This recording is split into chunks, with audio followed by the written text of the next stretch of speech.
बिश्नोई गँगच्या नावानं 5 कोटींची खंडणी मागितल्याचं पुढे आलंय। मुंबईच्या मालाडमधली घटना आहे। खंडणी न दिल्यास जीवे मारण्याची धमकी देण्यात आली आहे। चौकशीतून पुतण्याने चुलत्याकडे खंडणी मागितल्याचं उघड झालं।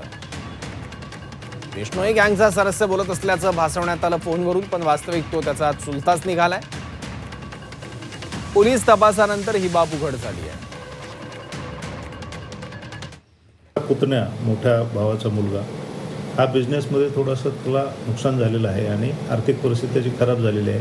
तर तो आणि टेक सेवी पण आहे खूप, तर त्याने हे केलं असावं आम्हाला एक संशय आला आणि मग आम्ही तपास केला व्यवस्थित टेक्निकल अनालिसिस करून आणि याच्या स्वभावाचे दागेदुरे बघून त्याच्या कशा पद्धतीने कॉल करतो, कधी करतो, कोणाला कॉल करतो, कोणाला मेसेज करतो, या सगळ्याचं अनालिसिस करून मग आम्ही त्याला लोकेट केलं आणि त्याला पकडून आणलेलं आहे।